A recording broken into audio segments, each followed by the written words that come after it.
Everyone, स्वागत करती हूँ आप सभी का टीचिंग गोल्स के इस लर्निंग प्लेटफॉर्म पर। आई होप आप सभी लोग अच्छे होंगे, आपकी तैयारी अच्छी चल रही है। सो आप सभी को पता है कि मैंने ईवीएस के लिए आपकी एक क्विक रिवीजन सीरीज़ आपके लिए चलाई हुई है, जिसमें आपको मैं शॉर्ट्स वीडियोस प्रोवाइड कर रही हूँ। तो आज उसका सेकंड पार्ट है। आज हम एनवायरमेंटल प्रोटेक्शन लॉज के बारे में बात करेंगे। भारत में पर्यावरण के कुछ कानून यहाँ पर बनाए गए हैं, कुछ 5 से 6 कानून के बारे में बात करेंगे, जहाँ से आपके क्वेश्चन आ सकते हैं एग्जाम में। तो आपके लिए एक क्विक रिवीजन सीरीज़ है। आई होप आप इस चीज़ को इंजॉय कर रही हैं, पसंद आता है आपको ये सेशन, आपको ये सीरीज़ अच्छी लगती है तो सभी के साथ शेयर करना ना भूलें। नए हैं चैनल पर तो प्लीज़ फटाफट से सब्सक्राइब भी कर लीजिए।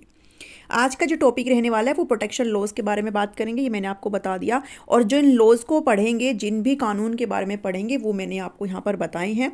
वाइल्ड लाइफ प्रोटेक्शन एक्ट के बारे में बात करेंगे, वन्यजीव संरक्षण अधिनियम 1972 के बारे में, उसके बाद जल प्रदूषण की रोकथाम नियंत्रण अधिनियम 1974 के बारे में बात करेंगे।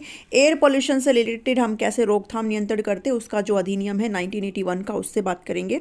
और एनवायरमेंट एक्ट 1986 को, जो कि इंपॉर्टेंट है आपके लिए, उसको पढ़ेंगे। और जैव विविधता संरक्षण अधिनियम 2002 वाला पढ़ेंगे। The national green tribunal act 2010 को, इसको पढ़ेंगे। तो ये कुछ 6 लॉज है एनवायरनमेंट के प्रोटेक्शन के, इनको आज हम अच्छे से स्टडी करेंगे, जो कि आपके एग्जाम पर्पस के लिए इंपॉर्टेंट हो सकते हैं। चलिए फटाफट से शुरू करते हैं।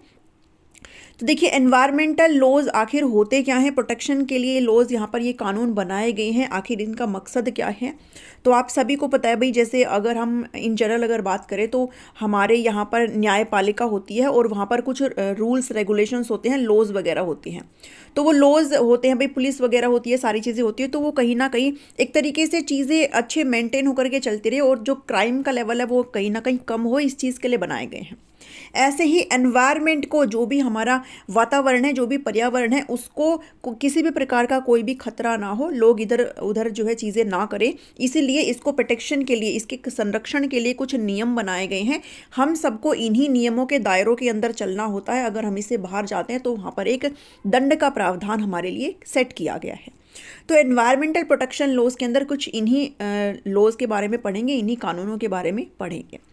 Environmental laws are an important part of any governance body. It comprises a set of कुछ laws और regulations, कुछ नियम और कानून बनाए गए हैं concerning air quality। भाई हमारी एयर क्वालिटी के बारे में, हमारा पानी का क्वालिटी कैसा होना चाहिए है, और साथ ही एनवायरनमेंट के जितने भी अदर एस्पेक्ट्स हो जाते हैं उन सभी के बारे में डील करते हैं, इन कानूनों के बारे में। ठीक है, चलिए। The environmental laws in India are guided by the, यहाँ पर अब कुछ लीगल प्रिंसिपल्स होते हैं जो फोकस करते हैं हम कैसे मैनेज कर सकते हैं भाई हमारा नेचुरल रिसोर्सेज है। नेचुरल रिसोर्सेज कौन कौन सा होता है आप सभी को पता है, जो भी हमारे प्राकृतिक संसाधन है, जिनका हम हनन करते जा रहे हैं, जो हम खत्म उनको करते जा रहे हैं, एक तरीके से उनको कंजर्व करने से रिलेटेड है। चाहे फिर हम फॉरेस्ट की बात कर ले, जितने भी मिनरल्स है, जितना भी फिशरीज है, मत्स्य पालन की आप अगर बात कर लीजिए, तो इन सभी के लिए कुछ रूल्स रेगुलेशन बनाए गए, इनके लिए कुछ प्रिंसिपल्स वगैरह बनाए गए हैं। उसके दायरे में ही हमें सारी चीज़ें यहाँ पर करनी होती है। अब हिस्ट्री को देख लेते हैं, कुछ एनवायरमेंटल लॉज की कुछ हिस्ट्री है, इसका इतिहास पढ़ लेते हैं। तो ये सारी चीज़ें शुरू हुई जब यूएन कॉन्फ्रेंस हुई थी, यूनाइटेड नेशन का एक सम्मेलन हुआ था ह्यूमन एनवायरनमेंट के ऊपर, मानव पर्यावरण के ऊपर, स्टॉकहोम में 1972 में। इस सभी के बारे में आपको पता होना चाहिए है, ये चीज़ काफ़ी आपके लिए इंपॉर्टेंट हो जाती है। तो ये सम्मेलन आपका स्टॉकहोम में हुआ था, 1972 में हुआ था। और इसके बाद से एक ये मान लीजिए कि इंडिया में कहीं ना कहीं इस चीज़ का एक दायरा बढ़ गया। इस चीज़ को पहले भी चीज़ें हुई थी इससे पहले, बट इसके बाद जो सीरियसनेस है हमारे एनवायरनमेंट को लेकर के, वो कहीं ना कहीं यहाँ पर इंक्रीज हो गई। ठीक है, इस सम्मेलन के बाद में जब बहुत सारे कंट्रीज आपस में ज्वाइन अप हुए और उन्होंने मिल करके डिस्कस किया भी एनवायरनमेंट के लिए काफ़ी खतरा है, हमें चीज़ों को और भी अच्छे तरीके से करना पड़ेगा, हमें चीज़ों को यहाँ पर सेव करना पड़ेगा।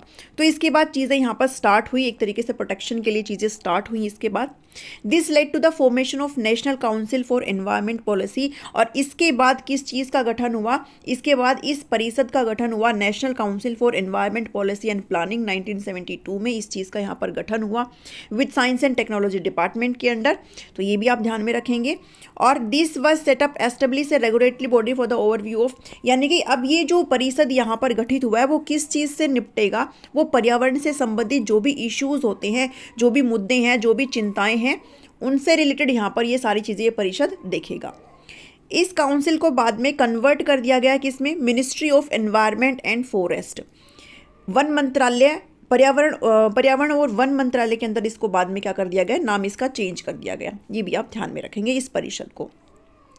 The important and impactful environment laws, अब यहाँ पर कुछ इंपॉर्टेंट लॉज है जिनके बारे में हम अब स्टडी करने वाले हैं, तो अभी आपका वीडियो जो है अच्छे से स्टार्ट होता है। फर्स्ट जो आपको पढ़ना है, सबसे पहले आपको पता होना चाहिए इस लॉ के बारे में, इस एक्ट के बारे में, ये है वाइल्ड लाइफ प्रोटेक्शन एक्ट 1972, वन्य जीव संरक्षण अधिनियम 1972। ठीक है, इसको आपने ध्यान में रखना है। The act provides for the protection of wild animals, अब ये जो आया है भाई वन्य जीव यहाँ पर लिखा हुआ है, वन्य जीव के अंदर भाई वो सब लोग आ जाते हैं जो भी वन में रहते हैं, फॉरेस्ट के अंदर है। अब उसके अंदर जितने भी एनिमल्स हैं वो भी आ जाते हैं, साथ ही प्लांट्स भी आ जाते हैं, पेड़ पौधे भी इस चीज़ के अंदर आ जाते हैं, बिकॉज जितने भी काफ़ी एनिमल्स होते हैं जो प्लांट्स के ऊपर डिपेंड करते हैं, खाने से ले लो या फिर रहने से ले लो, कैसे भी यहाँ पर जितने भी बर्ड्स होते हैं, एनिमल्स होती हैं, सभी प्लांट्स पर डिपेंड करते हैं, तो हम प्लांट्स का भी कंजर्वेशन इसके अंदर करते हैं। This act provide for the protection of wild animals का प्रोटेक्शन, जितने भी जंगली जानवर हैं उनको बचाने से रिलेटेड है ये वाला अधिनियम, साथ ही पक्षियों को, जितने भी पेड़ पौधे हैं, प्लांट्स हैं, उनको लेकर के। ठीक है, और ये ऑल ओवर इंडिया हर जगह पर ये क्या है चीज़ लागू हुई थी, ये वाला जो अधिनियम आया था ये हर जगह पर लागू हुआ था। इसके कुछ 6 स्केड्यूल है जिनका एक अपना डिग्री है इनका प्रोटेक्शन का, वो 6 स्केड्यूल आपको पता होना चाहिए है। स्केड्यूल 1 और part 2 of the schedule provide absolute protection, ये जो है स्केड्यूल 1 और स्केड्यूल जो आपका पार्ट 2 है स्केड्यूल का, वो आपका एक तरीके से मान लो हाईएस्ट पेनल्टीज यहाँ पर डिसाइड करता है, मतलब कि पूरी तरीके से प्रोहिबिटेड होती हैं इस स्केड्यूल के अंदर जिन भी जानवरों की लिस्ट होती हैं, आप उनको किसी भी प्रकार से मारना तो दूर, उनके साथ किसी प्रकार से छेड़छाड़ नहीं कर सकते हो। जैसे आप टाइगर लगा लो जो कि इसके अंतर्गत आते हैं, टाइगर लगा लो, या फिर ब्लू व्हेल आप लगा सकते हो। ठीक है, ब्लू व्हेल, तो ये जितने भी लियोपर्ड लगा सकते हो, तो इनका आप शिकार नहीं कर सकते हो, आप इनको किसी प्रकार से हानि नहीं पहुंचा सकते हो। अगर आप ऐसा करते हुए पाए जाते हैं तो आपको एक हाईएस्ट पेनल्टी, आपके लिए एक उच्चतम दंड यहाँ पर निर्धारित करके रखा हुआ है। तो ये सेक्शन स्केड्यूल 1 है जो कि आपके लिए हाईएस्ट पेनल्टीज लेकर के आता है। यहाँ पर अगर आप किसी भी प्रकार का ऑफेंस अगर करते हो, किसी प्रकार का अगर अपराध करते हो, तो आपको उच्चतम दंड यहाँ पर निर्धारित करके रखा है। स्पीशीज जो स्केड्यूल 2 के अंदर, स्केड्यूल 3 के अंदर, स्केड्यूल 4 के अंदर जो स्पीशीज आती हैं उनके लिए भी आपके लिए पेनल्टीज है, बट वो थोड़ी सी कम है, यानी कि यहाँ पर थोड़ा सा ढील दिया गया है। यहाँ पर पेनल्टीज इतनी हाई नहीं है, थोड़ा सा लो है। यहाँ पर भी आप ये चीज़ें नहीं कर सकते हो, इन जानवरों के साथ आप किसी प्रकार से छेड़छाड़ नहीं कर सकते हो, बट फिर भी थोड़ी सी ढील दी गई है। ठीक है, उसके बाद जो एनिमल्स अंडर सेक्शन 5 आ जाते हैं, अंडर स्केड्यूल 5 के अंतर्गत जो भी एनिमल्स आ जाते हैं, जैसे आप लोग क्रोज को लगा लीजिए, फ्रूट बैट्स है, रैट्स है, माइस है, ये सभी क्या है एक तरीके से फ्रीली आप इनको हंट कर सकते हो, बिकॉज इनकी जो स्पीसीज होते हैं ये जो काफ़ी मात्रा में होते हैं, तो आप इनको आराम से जो है इनका शिकार किया जा सकता है, तो ये इसकी छूट यहाँ पर दी गई है। The species endemic plants in Schedule 6 are prohibited from cultivation and planting। अनुसूची 6 में निर्दिष्ट जो भी आपके स्थानिक पौधे होते हैं उनकी खेती और उनके रोपण से प्रतिबंधित यहाँ पर किया गया है। ठीक है, तो जितने भी एंडेमिक प्लांट्स हैं जो भी कहीं ना कहीं ख़त्म होने के कगार पर है, उनके बारे में यहाँ पर बात करी गई है। अब कुछ स्टैट्यूटरी बॉडीज़ की बात करी गई है वाइल्ड लाइफ प्रोटेक्शन एक्ट के अंदर। अब इनके अंदर कौन कौन सी बॉडीज़ आ जाती हैं, national board of wildlife and state wildlife advisory boards आ जाता है इसके अंतर्गत, राष्ट्रीय वन्यजीव बोर्ड और राज्य वन्यजीव यानी कि सेंट्रल लेवल पर भी और स्टेट लेवल पर भी जो सलाहकार बोर्ड है वो इसके अंतर्गत आ जाता है। केंद्रीय चिड़ियाघर प्राधिकरण आ जाता है और wildlife crime control bureau आ जाता है, नेशनल टाइगर कंजर्वेशन अथॉरिटी, ये 4 चीज़ें इसके अंतर्गत आती है, ये बॉडीज़ है जो इसके अंतर्गत आती है WPA एक्ट के अंतर्गत। अब है आपका सेकेंड नंबर का जो एक्ट है वो आपका है वाटर से रिलेटेड, हम पानी को कैसे यहाँ पर कंजर्व करके रख सकते हैं, पानी का जो पॉल्यूशन है उसको कैसे प्रिवेंट कर सकते हैं, कैसे हम कंट्रोल कर सकते हैं उसके प्रदूषण को, पानी के प्रदूषण को। ये एक्ट 1974 में आया था, ये भी आप ध्यान में रखेंगे 1974 में। To provide prevention and control, इसका ऑब्जेक्टिव क्या है भाई, नाम से हमें पता चल रहा है ऑब्जेक्टिव क्या है कि हमें प्रिवेंट करना है किसको, वाटर पॉल्यूशन को, और हमें कंट्रोल करना है, नियंत्रण में लाना है। जो जल का प्रदूषण हम लोग कर रहे हैं उसको हमें कंट्रोल में लाना है, ये इस एक्ट का मुख्य उद्देश्य है।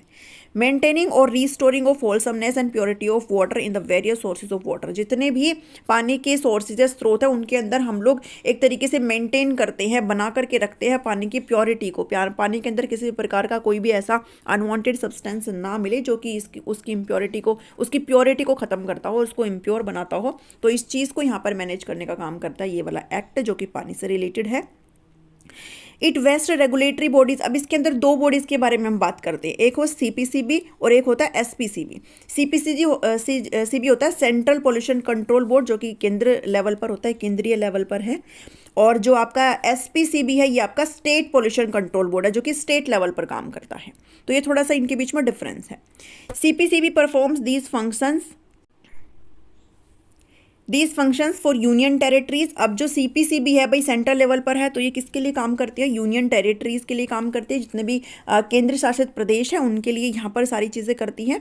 और कुछ नीतियाँ यहाँ पर बनाती है, किसके लिए? जो भी एसपीसीबी है, जो स्टेट पोल्यूशन कंट्रोल बोर्ड है, उनसे रिलेटेड जो भी नीतियाँ हैं उन सभी को कोऑर्डिनेट करने का काम करती है सीपीसीबी। ठीक है, यानी कि ये जो आपका केंद्र लेवल पर है, और कहीं ना कहीं एक तरीके से जितना भी स्टेट लेवल पर कंट्रोल बोर्ड है, पोल्यूशन कंट्रोल बोर्ड है, उनको भी कोऑर्डिनेट करने का काम करती है।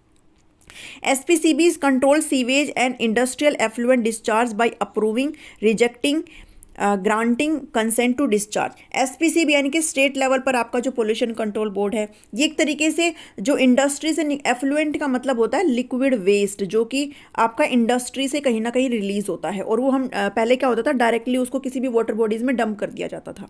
बट एसपीसीबी अभी देखता है, यहाँ पर कंट्रोल करता है कि हम सीवेज को और जो भी आपका इंडस्ट्री से लिक्विड वेस्ट यहाँ पर रिलीज होता है उसको अप्रूव करने का काम करता है। अगर वो बिल्कुल खराब है तो उसको रिजेक्ट करने का काम भी करेगा, और कहीं ना कहीं भाई चीज़ों का डिस्चार्ज भी तो होगा। कहीं ना कहीं अगर चीज़ें निकल रही है, वेस्ट है, तो उसको डिस्चार्ज करने से रिलेटेड भी सारी चीज़ें कौन ग्रांट करता है? एसपीसीबी यहाँ पर करता है, जो कि स्टेट लेवल पर पोल्यूशन कंट्रोल बोर्ड है। ठीक है, थर्ड नंबर पर आ जाता है एयर प्रिवेंशन कंट्रोल बोर्ड। अब पहले वाटर की बात करी गई थी, अब हवा के बारे में बात करेंगे कि हवा का जो पॉल्यूशन है, वायु का जो प्रदूषण है, उसको हम कैसे प्रिवेंट कर सकते हैं और कैसे उस चीज़ को हम कंट्रोल कर सकते हैं। 1981 में आया था, ये भी थोड़ा सा ध्यान में रखना। ये कब आए थे इनके बारे में थोड़ा ध्यान में रखना। The act targets to control. अब इसका भी मेन मकसद क्या ही हो सकता है कि भाई कंट्रोल करेगा और प्रिवेंट करेगा और एयर पोल्यूशंस को इंडिया के अंदर। इसके मेन कुछ ऑब्जेक्टिव्स है, इसके कुछ उद्देश्य हैं कि यहाँ पर जितना भी एयर पोल्यूशन उसको प्रिवेंट करना, कंट्रोल करना। ठीक है, ये सारी चीज़ें हैं। और to provide the establishment of boards. अब यहाँ पर भी सीपीसीबी और आपका एसपीसीबी की बात करी गई, सेंट्रल पोल्यूशन कंट्रोल बोर्ड और स्टेट पोल्यूशन कंट्रोल बोर्ड, जो कि एयर पोल्यूशन से भी यहाँ पर डील करता है। सीपीसीबी एंड एसपीसीबी को रिस्पॉन्सिबिलिटीज दी गई है। It states that the sources of air pollution such as internal combustion. जो भी एयर पोल्यूशन के स्रोत हैं, जहाँ से भी हवा का प्रदूषण हो सकता है, जैसे आपके इंजन वगैरह, इंडस्ट्री से, व्हीकल से, पावर प्लांट से, उनको परमिशन नहीं है। That are not permitted to release particulate matter, lead, carbon monoxide, sulphur dioxide, nitrogen oxide, volatile organic compounds. ये जो भी चीज़ें हैं जो कि एक सोर्स हो जाती है एयर पोल्यूशन का, उनको अलाउ नहीं किया गया है। किसको रिलीज करने के लिए? ये जो कुछ भी हार्मफुल मटेरियल्स आप यहाँ पर देख रहे हो, इनको रिलीज करने के लिए इनको परमिशन नहीं देता है। ठीक है, इनको परमिशन नहीं है। अभी आप इतनी ज़्यादा जो चीज़ें हैं वो एनवायरनमेंट में रिलीज नहीं कर सकते हो, जो कि हवा प्रदूषण का यहाँ पर कारण बनता है। ठीक है, ये सभी टॉक्सिक सब्सटेंस होते हैं और इनकी अपनी कोई भी सीमा यहाँ पर निर्धारित नहीं होती है। ठीक है, चलिए फोर्थ पे बात करते हैं। एनवायरनमेंट प्रोटेक्शन एक्ट है, पर्यावरण संरक्षण अधिनियम है। एनवायरनमेंट के अंदर आपका सब कुछ आ जाता है। तो एनवायरनमेंट के प्रोटेक्शन एक्ट कब आया था? 1986 में आया था, और इम्पोर्टेंट है, ये आप यहाँ पर ध्यान में रखेंगे। India pass the environment protection act 1986 protect करने के लिए एनवायरनमेंट को। इसका मेन ऑब्जेक्टिव है कंट्रोल करना the excess of toxic chemicals. जितने भी ऐसे अनवांटेड केमिकल्स होते हैं, टॉक्सिक जहरीले रसायन होते हैं, जो कि हमारे एनवायरनमेंट में कहीं ना कहीं किसी भी तरीके से रिलीज किए जाते हैं, तो उसको प्रिवेंट करने का काम करता है ये वाला एक्ट, उसको कंट्रोल करने का काम करता है। और हमारा जो इकोसिस्टम है उसको पॉल्यूशन फ्री बनाने के लिए हेल्पफुल होता है ये वाला एक्ट। अब इसमें कुछ 26 सेक्शन होते हैं, जिसके अंदर जो कि डिवाइडेड है 4 चैप्टर्स के अंदर। मे भी आपसे पूछ ले कितने सेक्शन है? 26 सेक्शन है, 26 सेक्शन है, और डिवाइडेड इनटू 4 चैप्टर्स। ये लॉ इम्प्लीमेंट हुआ था नवंबर 1986 में इन द होल कंट्री। और कुछ पॉइंट्स हैं यहाँ पर जो कि कवर करे गए हैं, जो कि इसके ऑब्जेक्टिव्स को दर्शाते हैं। वो पॉइंट्स आपने यहाँ पर अच्छे से समझ लेने हैं।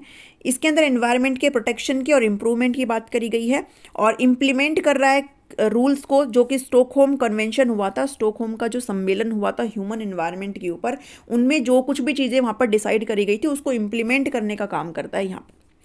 To save human, animals, plants and animals from dangers, human को, एनिमल्स को, प्लांट्स को और एनिमल्स को किसी भी खतरे से बचाने का काम करता है। Creating a general and comprehensive method for environmental protection, पर्यावरण संरक्षण एवं सामान्य एवं व्यापक विधि निर्मित करना। Setting up of environmental protection, कुछ अथॉरिटीज़ को यहाँ पर सेटअप करना जो कि कुछ लॉज यहाँ पर लाती है ताकि चीज़ों में तालमेल बिठाया जा सके, ताकि चीज़ें सही तरीके से की जा सके। तो यहाँ पर अथॉरिटीज़ को सेटअप करने की बात करी गई है। और कुछ टू अरेंज फॉर पनिशमेंट, और फिर भी अगर किसी भी प्रकार से ह्यूमन एनवायरनमेंट को किसी भी तरीके से कोई भी थ्रेट है उसकी सेफ्टी को या फिर उसकी हेल्थ को लेकर के, तो अगर उस चीज़ के लिए अगर ये सारी चीज़ें होती है तो फिर अरेंज किया गया पनिशमेंट भी, यानी कि दंड का भी यहाँ पर प्रावधान किया गया है कि अगर आप एनवायरनमेंट के साथ किसी भी प्रकार से अगर कुछ भी चीज़ें ख़राब करते हो, कोई भी अनवांटेड अगर मटेरियल अगर रिलीज़ करते हैं, तो आपके लिए कुछ पनिशमेंट भी यहाँ पर डिसाइड करी गई है।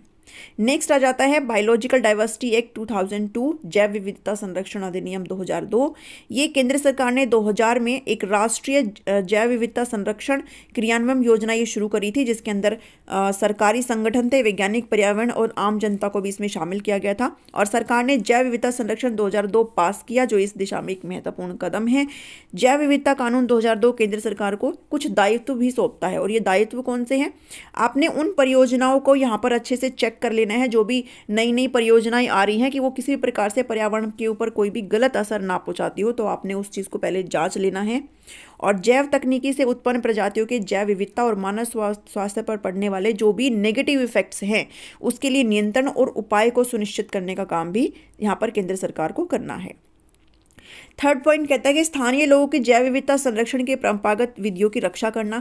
भी पहले टाइम पे या फिर आज के टाइम पे भी जो लोग फॉरेस्ट पर डिपेंड करते हैं, जो भी जैसे आदिवासी जो लोग होते हैं, अगर वो यूटिलाइज करते हैं इन रिसोर्सेज को, तो ऐसा नहीं है कि वो सिर्फ यूटिलाइज करते हैं और उनको कंजर्व नहीं करते हैं, वो उनको कंजर्व करने का काम भी करते हैं, उनको यूटिलाइज भी करते हैं और साथ ही प्रोटेक्शन का काम भी करते हैं।